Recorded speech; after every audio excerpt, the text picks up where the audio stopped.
اعوذ باللہ من الشیطان الرجیم، بسم اللہ الرحمن الرحیم۔ دی وائس آف مزمل کے ناظرین کو السلام علیکم۔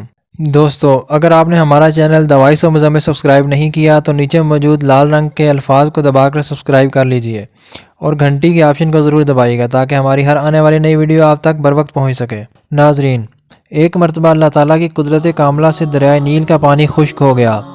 ملک میں قحط کی سی صورتحال پیدا ہو گئی تو مصر کی عوام اکٹھی ہو کر فرعون کے پاس پہنچی اور کہنے لگی، تو ہمارا خدا ہے، تو ہمارے لیے دریائے نیل کا پانی جاری کر دے تاکہ ہمیں اس مشکل صورتحال سے نجات ملے۔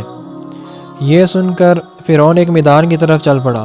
وہاں ایک غار میں جا کر اللہ تعالیٰ کے آگے دعا کرنے لگا کہ الہی، تو حق پر ہے اور میں باطل پر ہوں، اور میرا رب بے نیاز و بے پرواہ ہے، اور میں نے دنیا کو آخرت کے بدلے اختیار کیا ہے۔ اے میرے رب، جو کچھ تو نے مجھے دینا ہے اس دنیا میں دے دے، آخرت میں مجھے کچھ نہیں چاہیے۔ مجھے خوب معلوم ہے کہ آخرت میں میرے لیے دوزخ کے سوا کچھ نہیں۔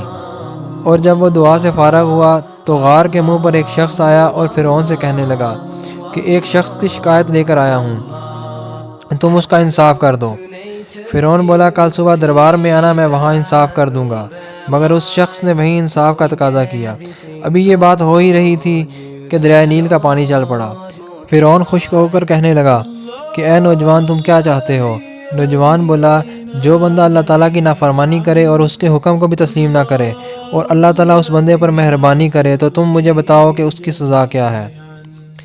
فرعون بولا، اس بندے کو تو دریائے نیل میں ڈبو کر مارنا چاہیے۔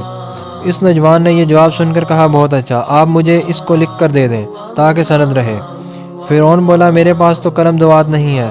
اس نوجوان نے قلم دوات اور کاغذ اس کے حوالے کر دیا۔ پھر فرعون نے غار کے اندر بیٹھ کر اپنا فیصلہ لکھا اور یہ جانے بغیر کہ یہ نوجوان کون ہے کاغذ اس کے حوالے کر دیا۔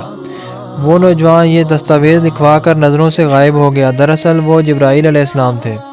پھر اس کے بعد آواز آئی کہ دریائے نیل کو میں نے تیرے حکم کے تابع کر دیا ہے، وہ تیرے حکم سے چلے گا اور تیرے ہی حکم سے رکے گا۔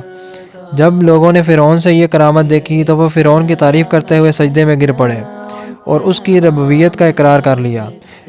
اس طرح مصر کی عوام گمراہی میں پڑ گئی۔ دوستو، فرعون نے آخرت کی ابدی زندگی کے اوپر دنیا کی عارضی زندگی اختیار کی۔ کہا جاتا ہے کہ اس نے 400 سال عمر پائی، مگر وہ بھی بالآخر ختم ہو گئی اور پھر اس کے اپنے لکھے ہوئے فیصلے کے مطابق اللہ تعالیٰ نے اسے دریائے نیل میں ڈبو دیا۔ دوستو، اگر آپ کو یہ ویڈیو اچھی لگے تو لائک کریں، شیئر کریں اور کمنٹ میں ہمیں ضرور بتائیے گا۔ اللہ حافظ۔